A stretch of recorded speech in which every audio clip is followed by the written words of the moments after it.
હવેના સમાચાર તમારા માટે ખાસ છે કે તમારા ઘરે કોઈ પાર્સલ આવે છે તો ખાસ ચેતી જવાની જરૂર છે। અમદાવાદના સાબરમતી વિસ્તારમાં પણ આવી ઘટના બની જ્યાં પાર્સલમાં બ્લાસ્ટ થયો। પાર્સલમાં રહેલી બેટરીમાં બ્લાસ્ટ થતા 2 લોકો ઈજાગ્રસ્ત થઈ ગયા। શિવમ રો હાઉસમાં ઘટના બની। પાર્સલ લાવનાર અને રિસીવ કરનાર બંને ઈજાગ્રસ્ત થયા છે। ડીસીપી જેસીપી ક્રાઇમ બ્રાન્ચની ટીમો તપાસમાં જોડાઈ।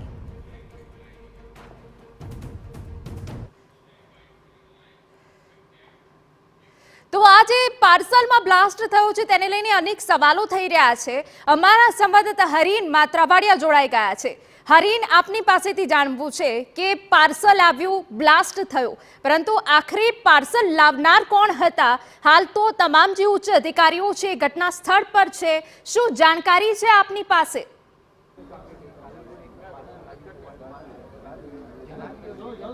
बिल्कुल पार्सल जे ब्लास्ट थयो तो पार्सल बॉम्बनो भेद है पोलीसे उकेली लीधो छे। परंतु ए पहला हूँ आपने मारी पाछळना दृश्यो बताववा मांगीश के 1 कलाक पहलानी वात छे अने पार्सल बॉम्ब छे तेमां ब्लास्ट थयो हतो। एटले के पार्सल एक व्यक्ति आपवा आव्यो हतो ने तेमां छे अचानक ब्लास्ट थयो हतो।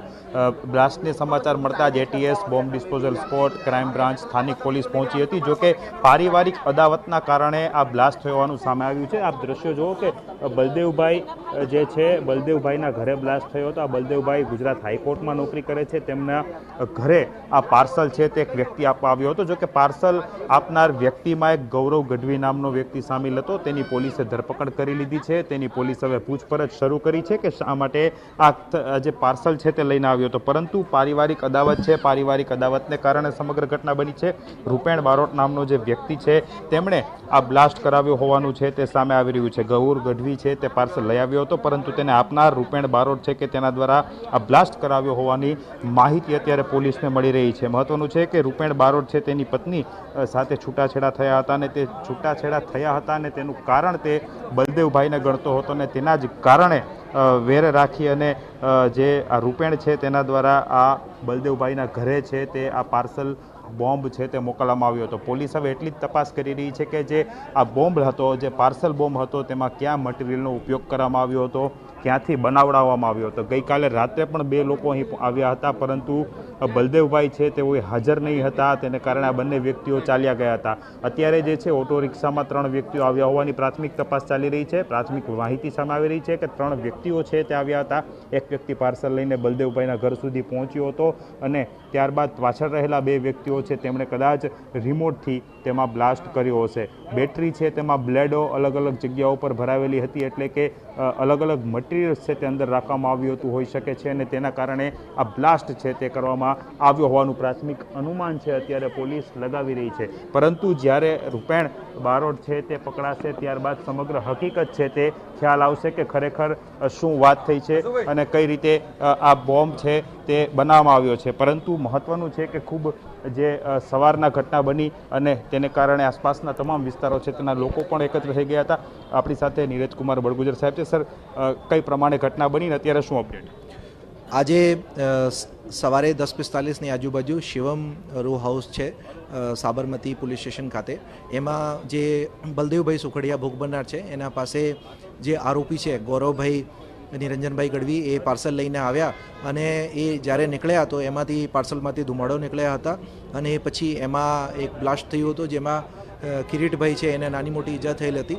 પોલીસ દ્વારા જે આરોપી છે પાર્સલ મોકલનાર ગૌરવભાઈ ગઢવી એની ધરપકડ કરવામાં આવેલ છે અને પ્રાથમિક પૂછપરછમાં કેટલાક વધારે નામો આપણને મળ્યા છે અને એ નામો મળ્યા પછી આપણે બીજા જે આરોપી છે એની ઓળખ કરવામાં આવી છે। પ્રાથમિક રીતે એ પારિવારિક ડિસ્પ્યુટના લીધે આવું બનાવ બનેલ છે એવા જાણવા મળે છે।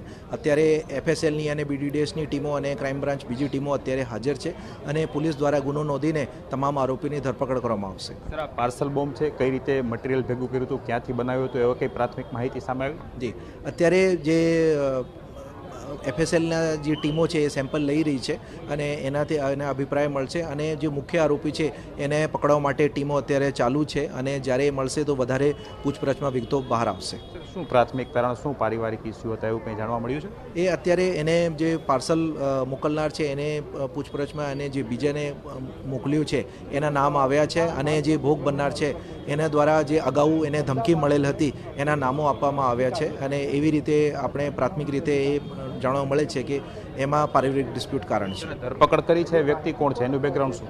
જે અત્યારે ગૌરવભાઈ ગઢવી છે એની ધરપકડ કરેલ છે. એ કાર વોશિંગમાં કામ કરે છે અને એને પાર્સલ મોકલવા માટે બીજા નામના જે આરોપી છે એને આપવામાં આવ્યા હતા અને એની વધારે પૂછપરછ કરીને બાકીના જે આરોપી છે એને પકડવા માટે પોલીસ કામગીરી કરી રહી છે. બિલકુલ, અન્ય જે આરોપીઓ છે તેને પકડવા માટેની પોલીસ કામગીરી અત્યારે કરી રહી છે, પરંતુ જે રીતે ગૌરવ ગઢવી નામનો વ્યક્તિ છે તેણે આ પાર્સલ મોકલ્યું હતું, પરંતુ પારિવારિક અદાવતને કારણે સમગ્ર ઘટના સામે આવી છે અને અહીં જે પાર્સલ બ્લાસ્ટ થયો છે, પોલીસ દ્વારા તપાસ શરૂ કરી છે. FSLની ટીમ પણ પહોંચી ચૂકી છે, ATS પણ આમાં જોડાય છે, ક્રાઇમ બ્રાન્ચના અધિકારીઓ પણ જોડાયા છે, પરંતુ જે અન્ય વ્યક્તિઓ ફરાર છે તેને પકડવા માટે અલગ અલગ ટીમો બનાવી અને તેની શોધખોળ હાથ ધરી છે. જી બિલકુલ હરીન, ખૂબ અગત્યની જાણકારી આપ આપી રહ્યા છો. અંગત અદાવતમાં બ્લાસ્ટ થયું હોવાનું સામે આવી રહ્યું છે, જો કે પોલીસ હવે તમામ પાસાઓ તપાસી રહી છે.